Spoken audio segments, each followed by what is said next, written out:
Hey everybody, welcome to the Slick Tree Podcast. I'm your host, Colby Langford. The point of this show is to help improve ourselves as dogmen and to raise the quality of the dogs on the end of our lead. So let's settle in, turn the volume up, and let's see if we can't learn a trick or two together from our guests.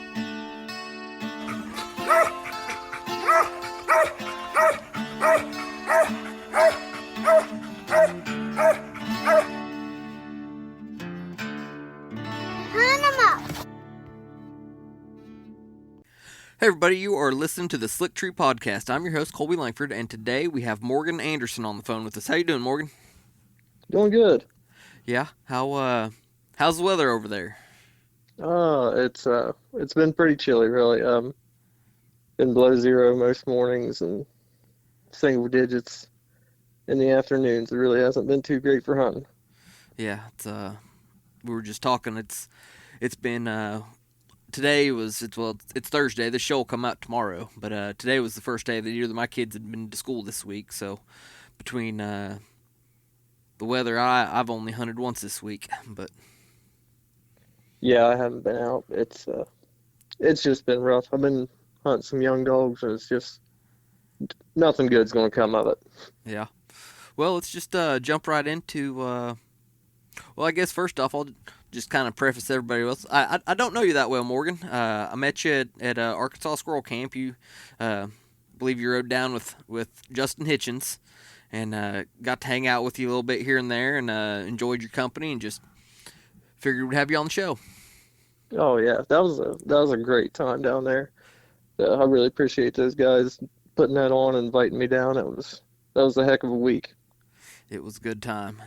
If I've said it once, I've said it 100 times. I'm looking forward to going back next year. Hopefully, it lines out to where it doesn't end up on opening weekend of Oklahoma rifle season next year. Though the way it worked out this year, the rest of my rifle hunting group wasn't able to go this year, so it wasn't a big deal. But looking forward to going Yeah, back over there. That's a fun place to hunt. yeah, I'm really looking forward to it too. It's really nice hunting down there. Yeah. Well, let's just jumped into tell us a little bit about these young dogs you're hunting. Oh, well, I've got my dog Blaze. I got him from Justin. He's two. He's making a pretty nice combo dog. Kind of been slacking on him lately and hunting a couple pups. Just some Thunderbred dogs from Alan Franklin. So they're starting to tree a little bit, but pretty slow going. I gotcha. So it's kind of been pretty rough. I mean, the squirrels really haven't been moving too good, and I haven't been getting much accomplished with them, but we're trying. Yeah, it's a rough time of year to be hunting a young dog. Yeah. Yeah. Yeah. Well, I saw you went over and hunted with Clarence the other day. How was that? It was just as cold up there, if not worse. Yeah, I took a trip up there and picked up a little female of his I brought down here to try to get some squirrels killed to her and maybe breed her to Blaze. I'm not sure what we're going to do with that yet. So we'll see how that goes. Okay. Well, Morgan, why don't you tell us little bit about how you got introduced to dogs and how you came to start squirrel and coon hunting? Well, actually, I'd always been really interested in coon hunting when I was young, uh, but I didn't really. My dad wasn't a hunter, so it was kind of hard for me to get into. Really, didn't really know anybody that did it, and didn't really have anybody to help me out with that, and so I kind of just, wrote it off. And when I was a teenager, a friend of mine had got a little cur dog from his grandpa, and we started squirrel hunting that dog some, and I was really enjoying it. Uh, Hunted with another guy that had a feist, and I kind of just realized that it was something I wanted to get into, so ended up getting a little mixed up tree and cur off of Charlie Armstrong. He's a local guy around here. He I don't think he's doing a lot of hunting anymore, but he did a lot of winning, 20 years ago or so. That little dog, it really worked out good for me for my first dog. I put a lot of time into her. She made a nice dog. I mean, we killed truckloads of squirrels with that dog. And that's really what got me into squirrel hunting was that dog. Uh, she wasn't much of a coon dog, and I was really wanting to get into coon hunting, and I bought a hound off of a local dog trader. I didn't really know what I was doing, and so I bought this dog for $500, and I got exactly what I paid for. Mm-hmm. I got a $500 coon dog, and but I was loving it. I was having fun and learning a lot. And I met a guy at a local like swap meet trader day thing here, and his name is Jeff Duvall, and he hunted some housebred walkers. A lot of people in the hound world would know that name. He passed away a few years ago, but he's really the guy that got me into it. Um, we became friends, and uh, after we got a little closer, he kind of told me, the dog's junk, get rid of it. I'll fix you up with something. And I hunted dogs for him for several years. He was really a great friend of me and really my mentor. Um, Pretty much anything I know about coon hunting or training dogs or how to care for a dog, I learned from him. So he was a really big part of me getting involved in coon hunting. One thing about him was he had no love for a cur dog. I I bet I had a lot of fun and got to have and hunt with some really nice dogs because of him.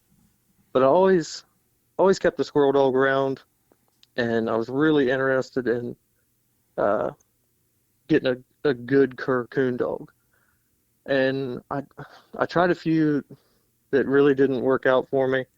Most of them didn't have the hunt that I was looking for, and I ended up buying a pup from Amy Kovac, Amazing Cur, and I hunted him for several years, and he made a really, really nice coon dog. He was a fair squirrel dog, but he was a really nice coon dog. He had a big hunt, huge ball mouth, and everybody, I called him Timber. Everybody around here really liked him. He was a lot of fun to hunt.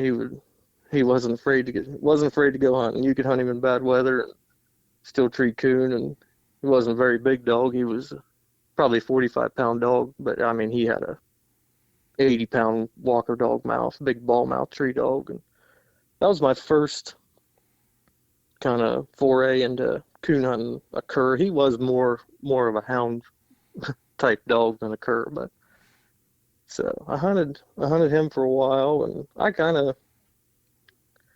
I really like uh, training dogs, starting dogs, messing with young dogs. I can't say I'm real good at it, but I really enjoy it. Like to see one progress, and so I messed with a few other dogs, and actually I even had a really nice Leica dog one time. Well, folks around here call them lackeys for some reason, but he was the same style of dog, big hunting dog, wild. I mean, you could hunt him in the snow, and he didn't care. He didn't have a problem, going a mile to tree a coon. The guy I got him from, he thought he was a dud. He was just too much dog for him. So I hunted him for a while, and I raised some pups off of that amazing cur, and I got one of them going pretty good. I ended up selling it, and that was about the time my daughter was born, and I mean, that's kind of why, you don't really know who I am. I kind of quit hunting for 5, 6 years there, and kind of probably about 2.5 years ago or so, I thought, man, I'd really like to get back into squirrel hunting, and I tracked down a dog that was kind of went back to that amazing cur that I had. Local guy here had, and got her and started hunting again, and you could kill some game with her, but she really didn't have the hunt that I liked, and I thought I gotta find something. So I called Justin Hitchens. He was a good friend of mine. We lived pretty close together, and I'd known him from when I was younger. That Jeff Duvall had mentioned he had a hunting supply store in the town that I live in here, and it was kind of the hangout for all the dog hunters, and that's where I met Justin, Alan Franklin, those guys. We'd always stop in there and kind of BS and see how everybody was doing, and we used to have some fur hunts out of there.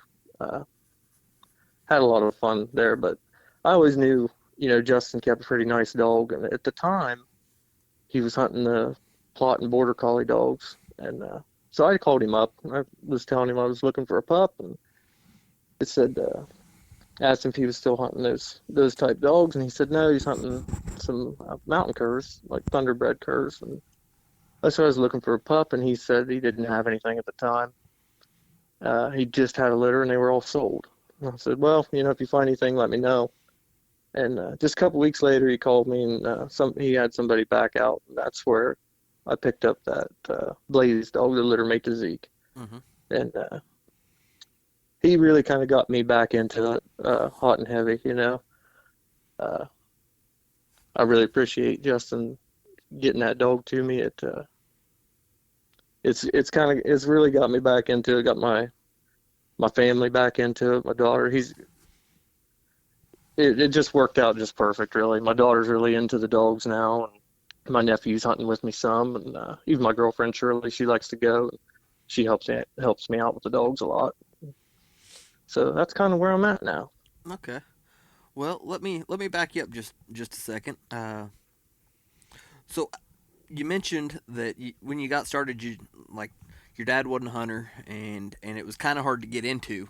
I've kind of got two questions. What was it whenever you were young? What was it that drew you into coon hunting? Did you watch Where the Red Fern Grows by chance one time or? I'm sure I did.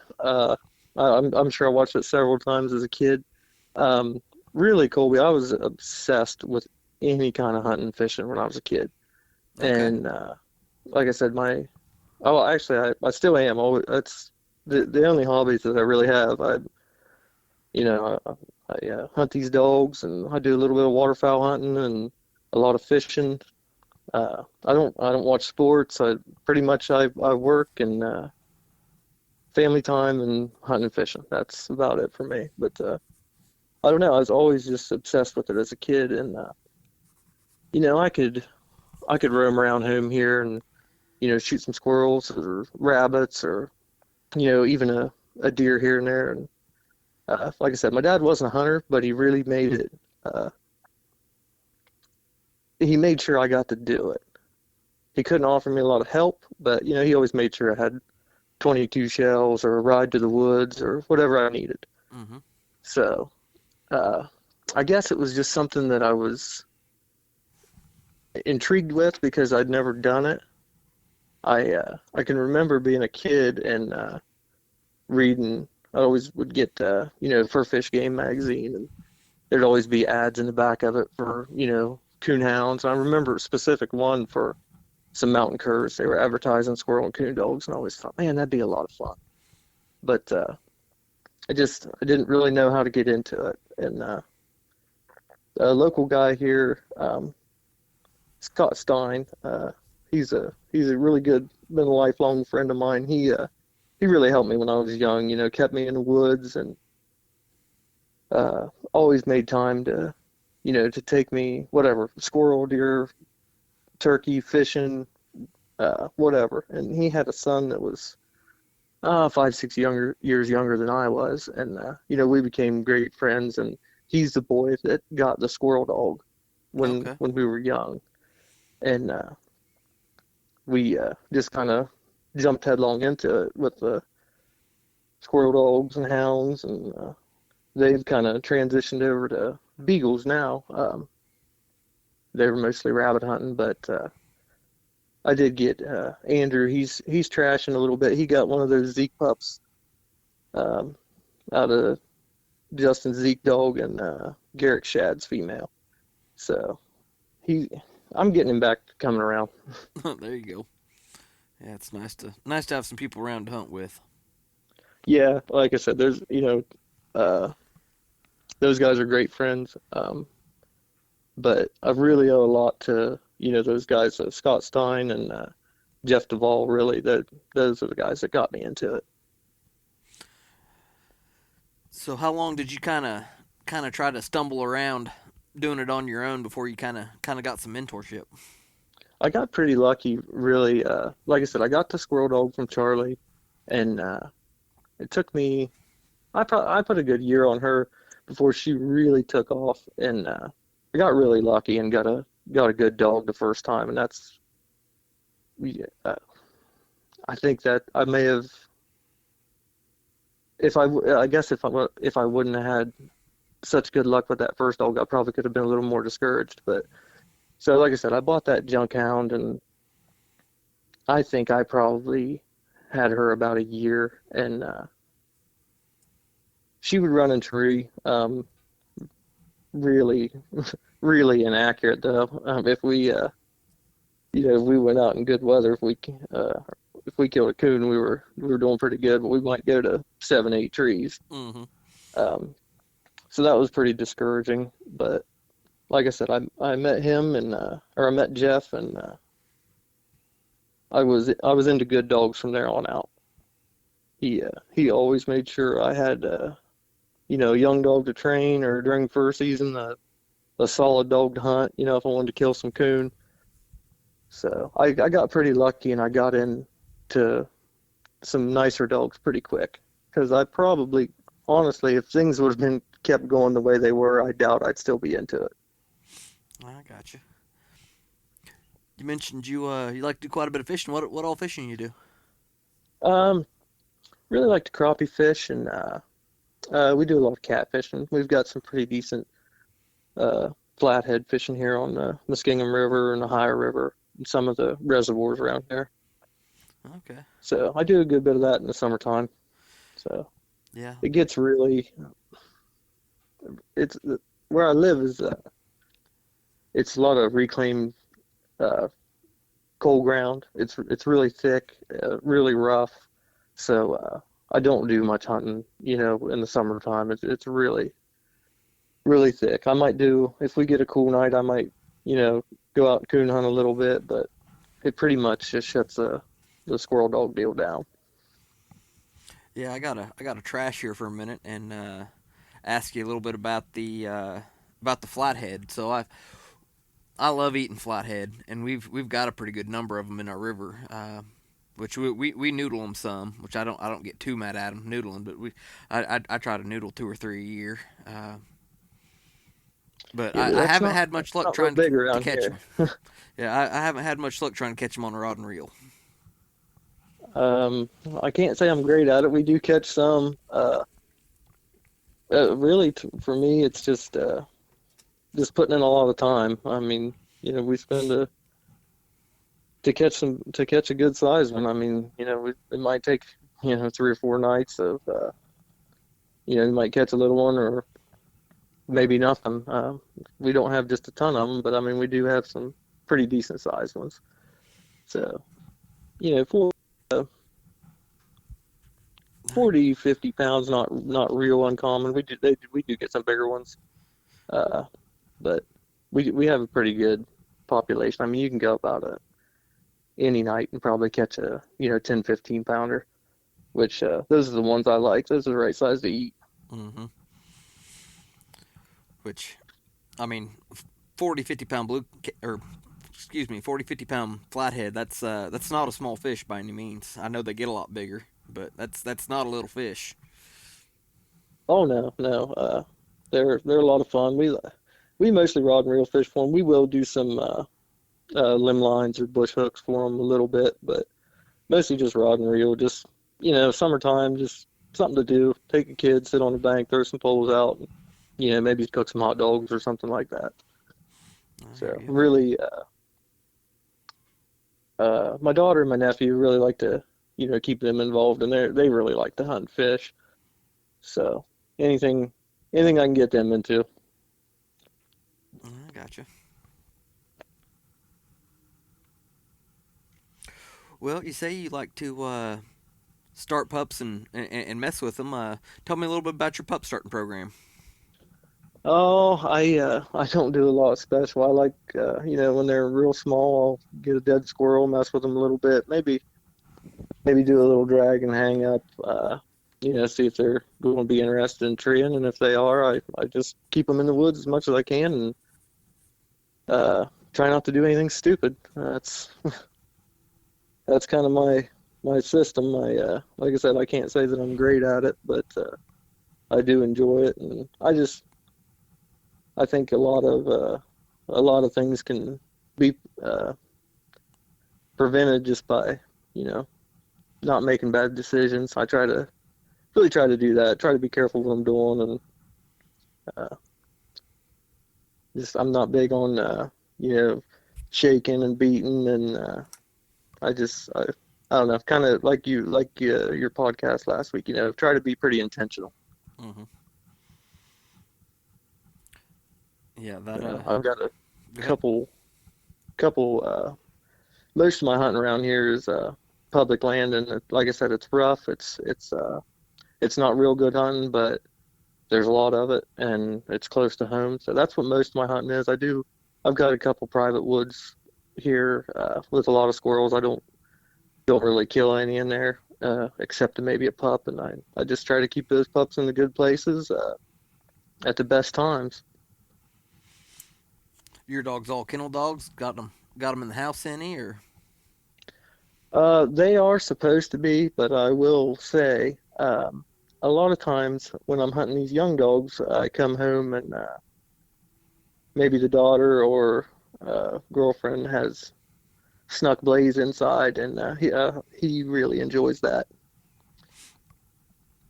So, but no, they're generally outside. I have been bringing them in, crating them in the basement on some of these really cold nights. Not sure it's necessary, but it gives me a little bit more peace of mind.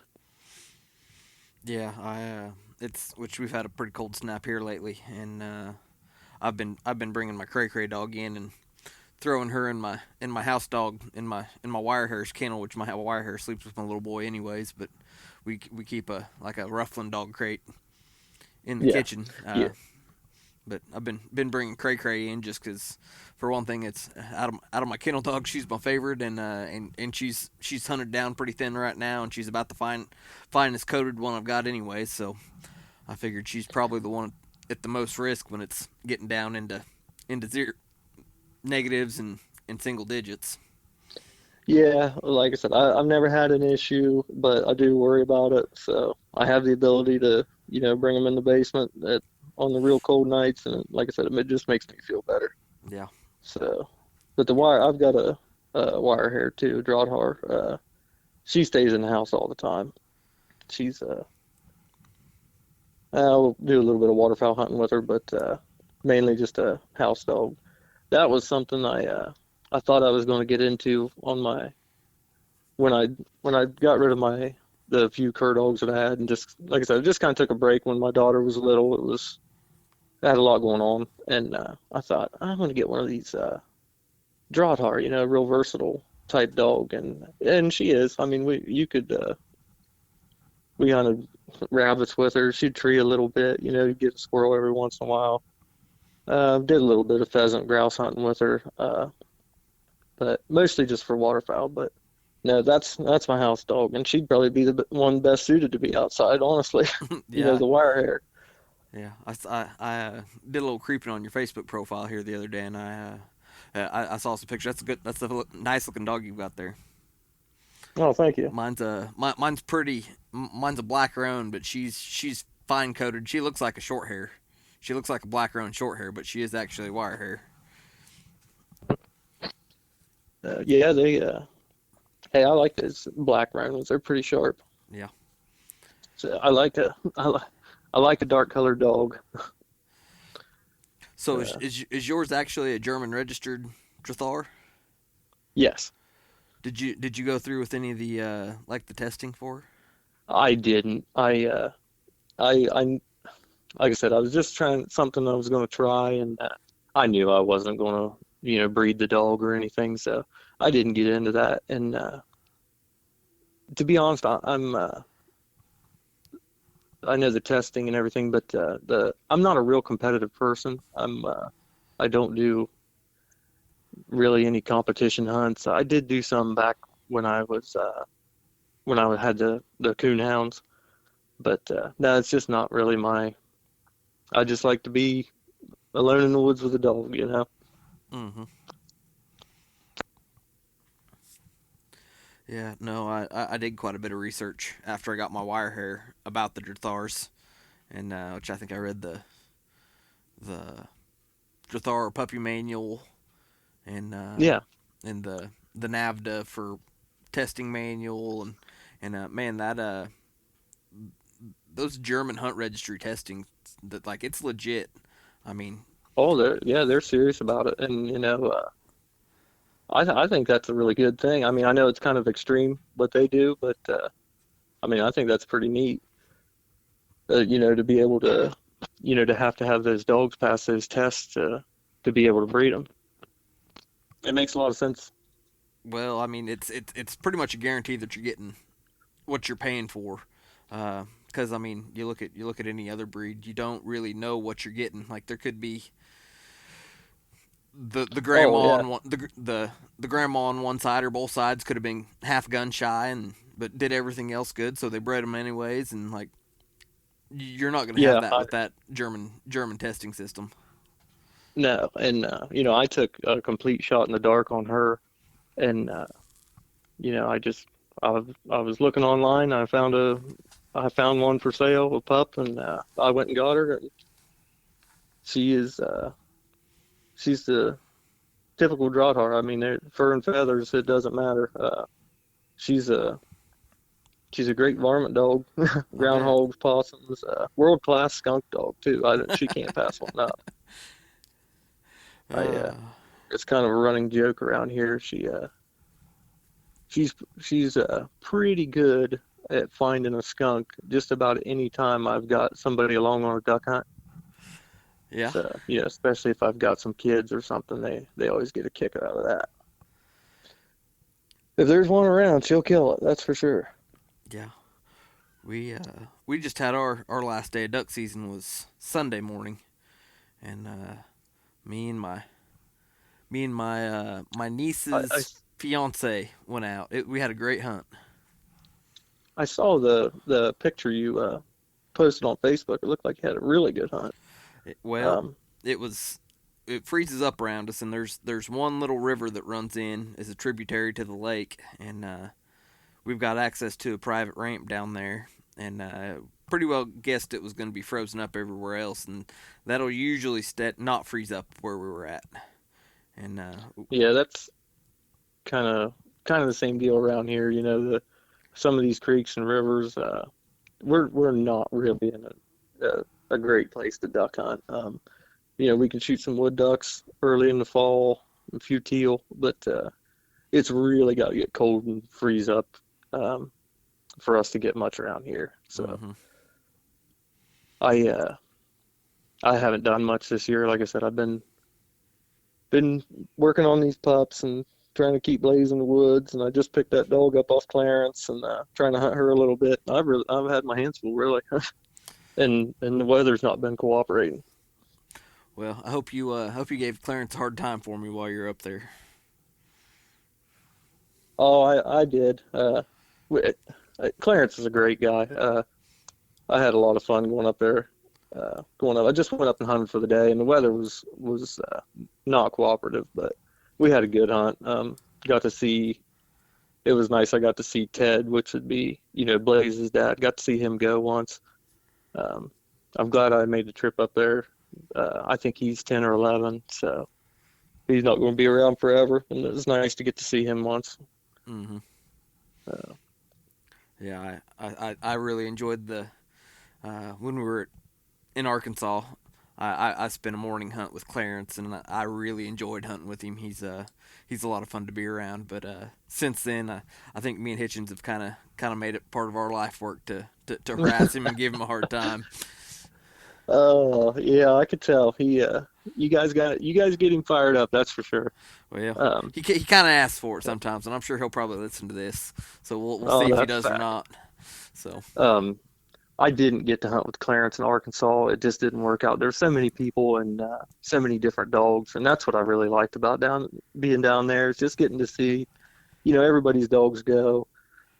And but I did not get to make a hunt with Clarence down there, and I'm glad I took the trip up to go with him. So, hmm he's. I love the way he looks at things like like he's an engineer and like you can like that's how his brain operates, and it's really fun to get to pick at someone's brain that has a brain like that because his brain works different than mine. That's for sure. oh yeah, definitely, yeah, yeah, super intelligent guy, and hmm like you said, he he looks at things different than I do, and it's nice to get a different perspective on things. Yep. But I sure do enjoy giving him a hard time, anyways. Uh, it's fun. I don't know. Yeah, yeah, I try to stay out of it. Oh, I think he knows I'm messing with him, I but get a little jab in here and there, I guess. yeah, yeah. So.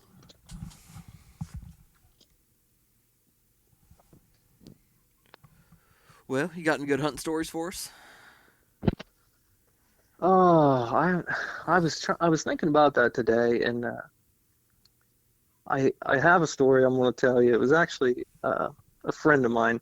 Like I said, I'm not a competitive person, but I do love to hunt in some of the fur hunts and meat hunts. We have a few of those hmm around here. Um, I really enjoy that, just the camaraderie and uh, the fellowship afterwards. And we used to have some really big ones here out of the hunting supply store here in the town that I live in.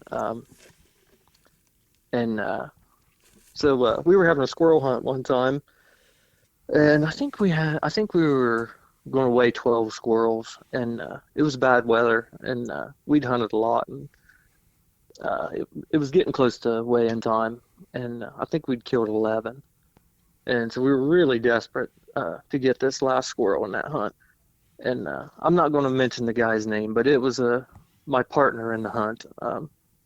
We split up there, the last hour. I took a dog, went one way. He was hunting a Leica dog, and he actually went to his house and just turned loose from his house, and so dog just went, maybe 50 yards down in the woods and treed, and he's walking in, and he sees a squirrel run up not real big, 15-foot tall, a hollow snag, not real big around, and he called me and he said, I treated our last one, but it got in a den. I said, do whatever you got to do, get it out of there. I said, we need it for the weigh-in.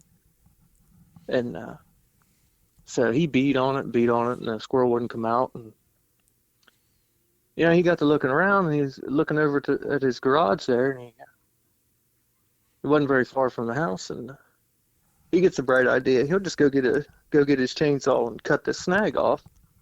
Squirrel come out, and he'll get it treated again and get it shot. And so he gets his chainsaw and cuts the snag off, and the snag falls over, and the squirrel never comes out. And so he thinks there for a minute, and he said, well, I'll just cut it halfway up, and then the squirrel come out. So he cuts it about in two, and still no squirrel. And he said, well, I'll cut it again. I can't remember if it was the third or fourth time, but the third or fourth time he went to cut it, he found the squirrel, right on the squirrel. And so he was pretty embarrassed about it. He brought it to the weigh-in, and I can't remember who won that hunt, if it was Alan or Justin or one of the other local guys around here, but I think we lost it by about half a squirrel. So I talked to him today and told him I was going to tell that story, and he said that just leave my name out of that one if you would. So Yeah. So did he cut the squirrel in half with the chainsaw? Is that what it sounds like? surgically, Surgically. I've it was exactly cut in half. I don't know if chainsaw and surgically go together, but It it did this time. Yeah, you couldn't have cut that thing in half any better, any way you wanted to. So that's a big running joke around here. Tree on a den tree, get the chainsaw. So Yeah. Yeah, we've no, that's one of the ones I was thinking of. Another one, my friend I was telling you about, Andrew Stein. We've hunted together for years, anything and everything. And like I said, they're in the Beagles now, but we used to do a ton of coon and squirrel hunting. And I had that little dog I got off Charlie, and he had sold the dog that he had, and he had mentioned one time. He said, "Hey, I might grab that dog and go hunting sometime if you don't care." And I said, "No, I don't care. Whenever you wanna grab her, just grab her." And I was working one Saturday, and well, let me say this: I had been hunting that dog quite a bit, and I wasn't really getting anywhere with her. I didn't, and like I said, I didn't really know what I'm doing. I still say I don't really know what I'm doing a lot of the times, but I was hunting her hard, and we were getting a squirrel every once in a while, but it wasn't looking good. And so I'm I'm working one day, and he calls me, and I said, "What are you doing?" He said, "Squirrel hunting." I said, "Well, it's not much fun without a dog, is it?" He said, "Oh, I got your dog." I said, "Oh, how's that going?" He said, "I killed five." I said, "You killed five with my dog?" And he said, "Yeah." He said, "She's really good." And I'd been hunting her, for months, and not, we were getting one every once in a while, and from that day on, I don't know what he did to that dog, but I wish he'd come and do it to the rest of mine. And from that day on, I mean, we killed truckloads of squirrels with that dog. But yeah, he just come and stole my dog. I didn't even know she was gone, and somehow trained her for me in just a day. Hey, that'd be all right. Yeah, like I said, I wish he'd do it to the rest of the Yeah, ones I've got here. I was gonna say I got some I could send to him as well. Yeah. Yeah, I kind of had a story like that one time. I went and went to sell a dog to a guy, and I mean the dog had treed a little bit here and there, but wasn't doing just a ton. And which I told him what the dog was doing is Kenny Nordyke up in Kansas, and went up there to hunt with him, and we threw that dog in front of the side by side and started driving around. I can't remember how many. I think that dog treed like 7 or 8 squirrels in front of the side by side in front of us. And he's like, "Are you You sure take him you home want to with sell you? this dog?" And I said, "I'll be real honest with you, Kenny. I've never seen this dog before," or something along them lines. But that dog had never done that until that day. But Hey. I he picked a good day to shine. Hey, Clarence did that to me just, when I was up there the other day. Well, He tell told me me to come about up and it. get that. He told me to come up and get that female. She's real green, and I haven't hunted her, and she'll tree a little bit. And I went and pulled up that morning. It's like, I don't know what it was. It was cold, 5, 10 degrees, and foot of snow up there. And he cuts her out, and she's in there 150 yards, treed with a squirrel in just a minute or two. And I'm thinking, I think you kind of undersold here, Clarence. But I got her down here, and I got a few squirrels knocked out to her. But she's a little more dog than what he was letting on, I think. So hopefully we can get her on the right track. So need to do a little bit of work on her, a little bit of tree work with her. But she's real gamey, hunts real fast, and I think she's going to be a really nice dog for the kids. You know, I'm not. I maybe things will change. She hunts, a couple hundred yards, hunts really fast. Just a dog that be a lot of fun for my daughter and nephew to hunt with because sometimes around here I said it's real rough and Blaze isn't a huge hunter, but he will get deep when the conditions are bad and sometimes it's not a lot of fun. Yeah, yeah, I know the So feeling. yeah, I know. I see some of the posts you make. 700, 800 yard trees, and you got your little boy with you, and I know how that goes. Yeah, that ends up not being real fun for him. Yeah, that's usually the last one of the day. Yeah, yeah. Which I wouldn't mind trying to find something that was. I'm hoping one of these bird dog crosses that I bred. I think that if I can keep myself from pushing them and trying to make them go harder, uh, I think the way because they really quarter a lot like their mama in a bird field. I mean, just zipping and flying everywhere, but coming always making that loop, coming back around, kind of checking in. If I could get them to where they'd kind of stay and just walk hunt with me and run about a 200 yard loop and quarter in front of me and not miss a single squirrel in the woods, I think they could be pretty deadly. They could be a lot of fun. Yeah, yeah, I'd say you're right. I know Justin touched on this uh, on in the podcast he did with you.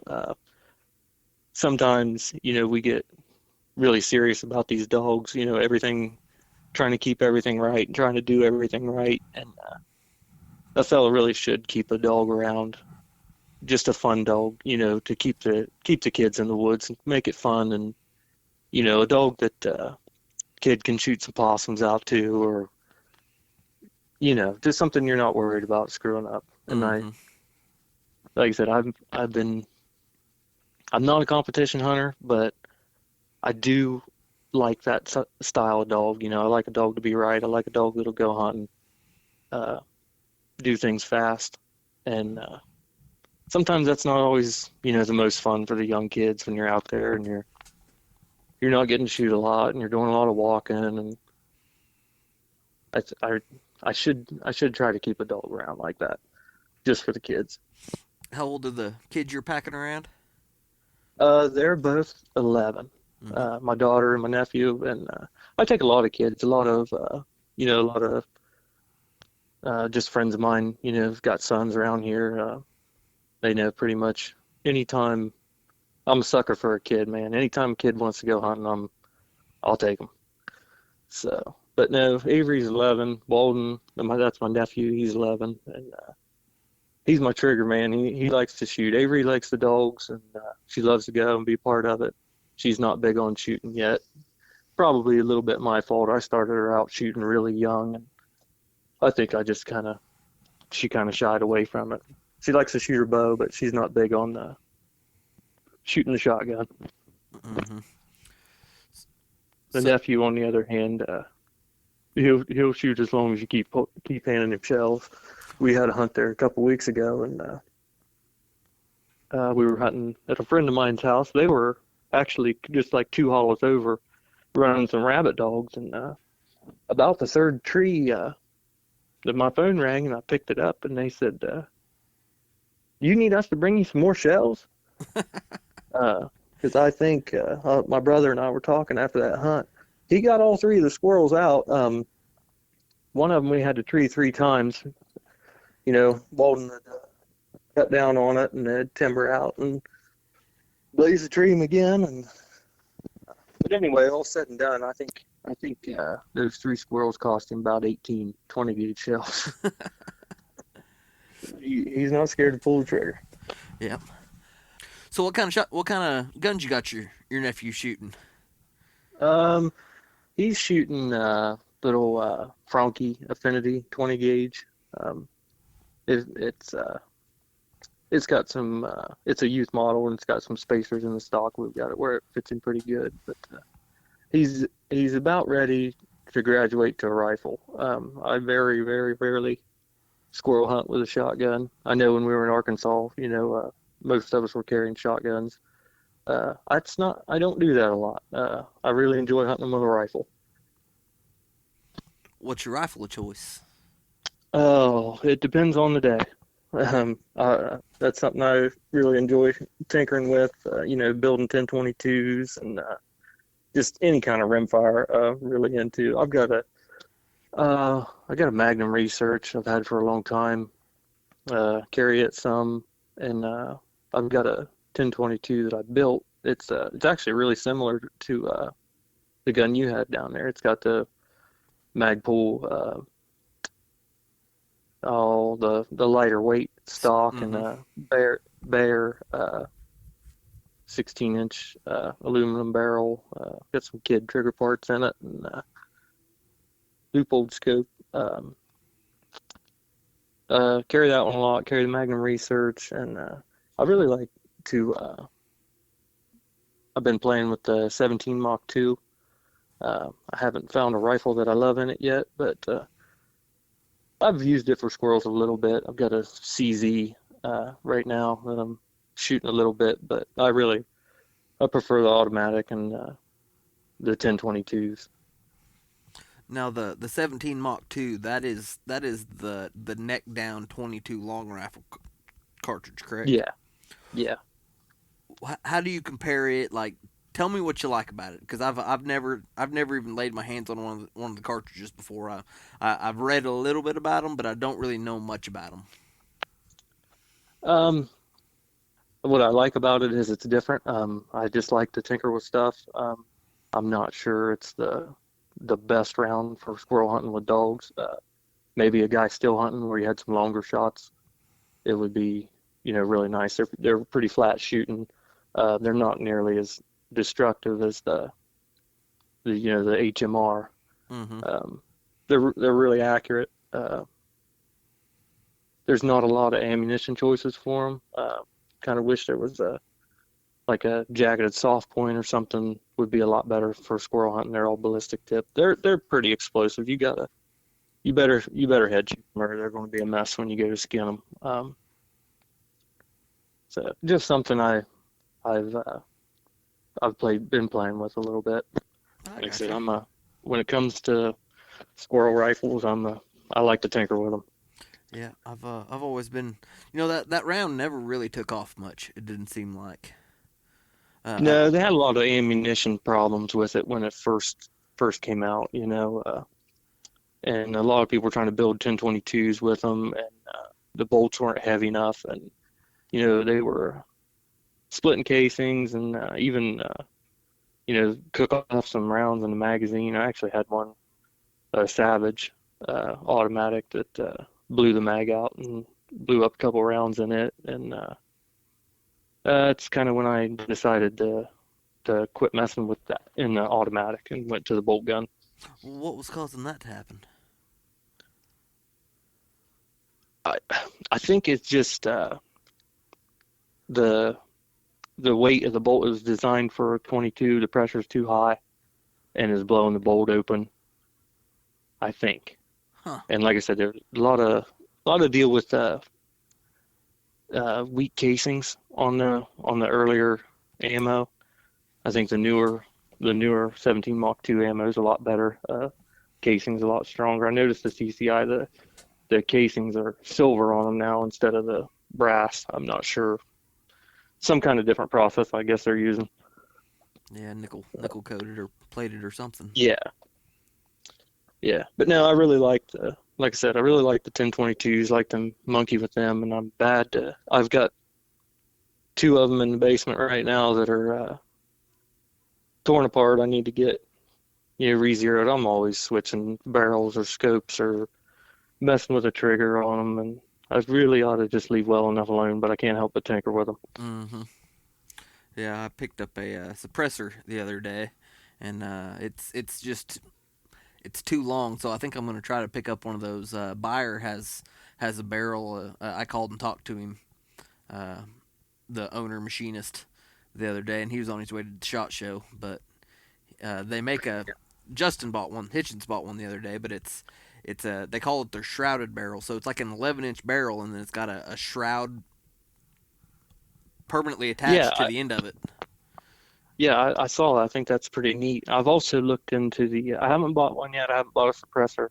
I'm interested in it. I just haven't bit the bullet. But there's also some internally suppressed barrels Mm-hmm. for 1022s. I'm not sure what the pros and cons would be, over using a suppressor versus using that.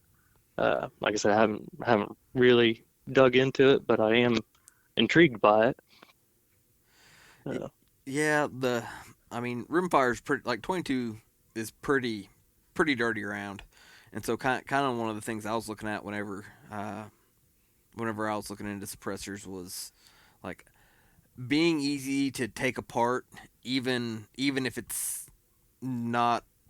If you go over on your oil change, I don't want it to be stuck. is Yeah. what I'm getting at.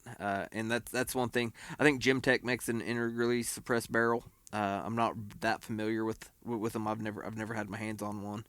Uh, but I would be worried about letting it get too gunky and too nasty because my squirrel hunting gun, like, I don't take as good a care of it as a guy probably should Oh as no, far as keeping not it none of clean. us do. It's They get thrown around the dog box, and yeah, you really, uh, I don't know about you, but I'm bad to when it comes to a squirrel or coon rifle. I shoot them until they quit working, and yep, then that's when I clean them. yep. When they start hanging shells, that's like, okay, well, it's time to clean it. Uh, Yeah, and so I know I'm not going to be pulling my suppressor apart every.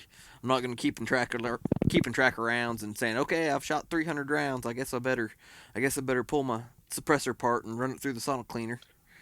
yeah. Like I said, we'll let Hitchens test the water on that, and like I said, I'm interested in it.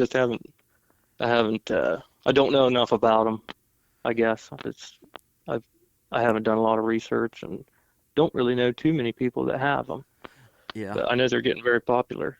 Well, they did away with the $200 tax stamp for them, so now it's you still have to do the paperwork, but it's no there's no extra $200, Yeah, so you can buy the yeah, $300 suppressor and not pay the government an extra two on top of it. yeah.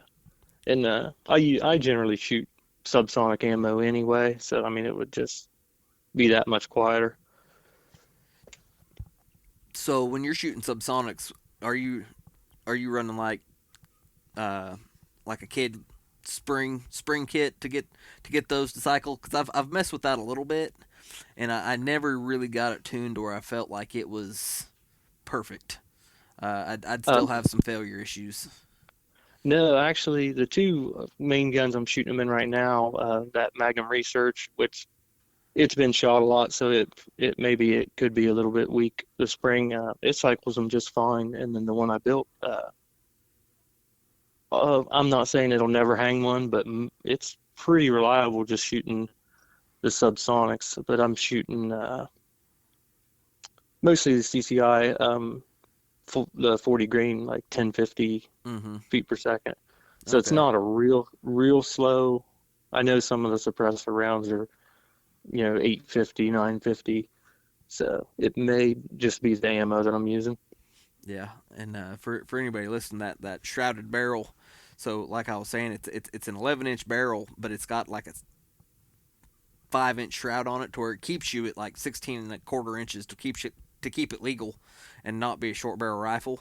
But that shroud you can drop a can inside of and thread onto the barrel, so you've only got an inch or an inch and a half of your suppressor, 6-inch long suppressor, sticking out of that can, and so you're basically getting a suppressed short barrel 1022 rifle, and you don't have Yeah, the extra length and weight hanging off the end. It's about the same length as a standard 1022, and you get your suppressor on it. yeah, yeah. It's definitely. I'm definitely interested in it. I like to keep the guns as short and lightweight as I can. I know that makes them a little more tricky to shoot sometimes, but Mm-hmm. they sure are nice to carry. Yeah, yeah.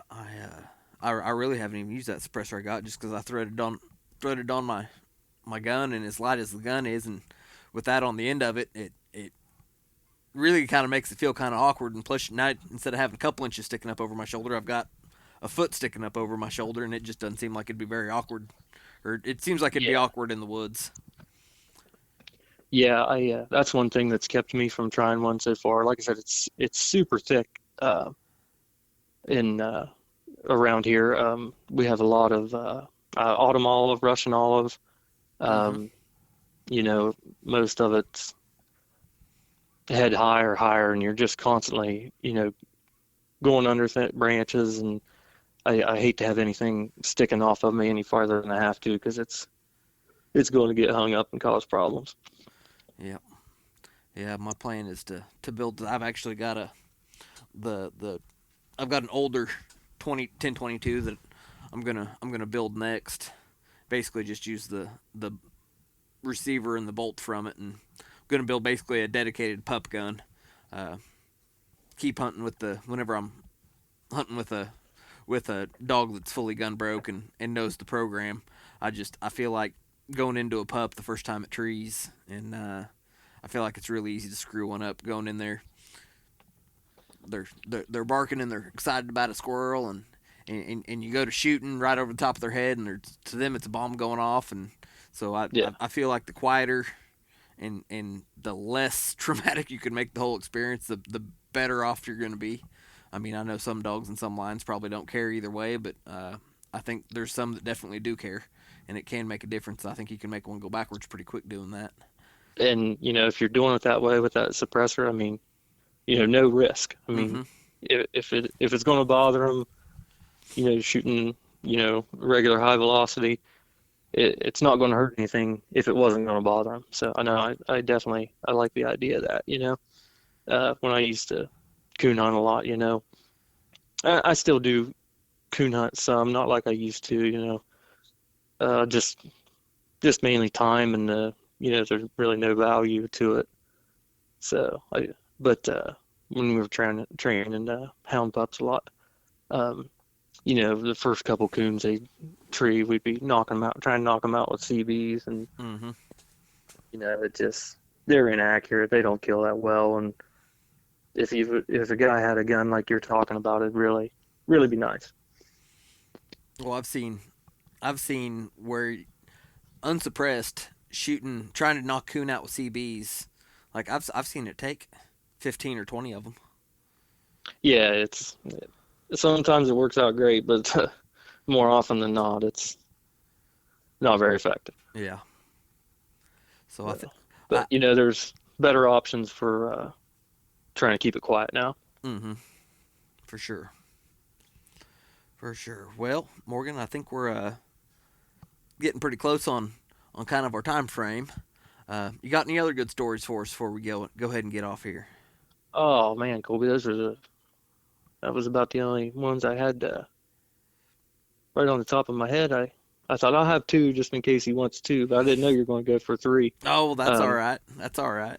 Now, let me just say, I really enjoy your podcast. I'm thrilled to be on it, and I really look forward to listening to it every other Friday. And I've had a great time with you down in Arkansas, and hopefully we can both get down there again next year.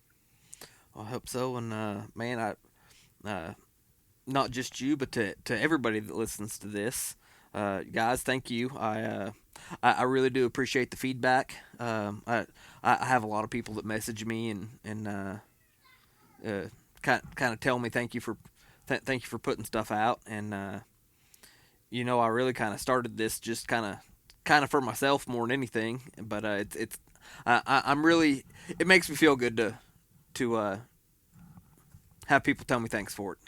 And I appreciate that. I really do. Oh, yeah, I appreciate you doing it. Like I said, I enjoy listening to it. I listen to it every week or every other week, and look forward to it coming out. Really, always interested to hear what other squirrel hunters, what they're doing, or just what's going on in their lives, and maybe learn something or just get a different view on something. Mm-hmm.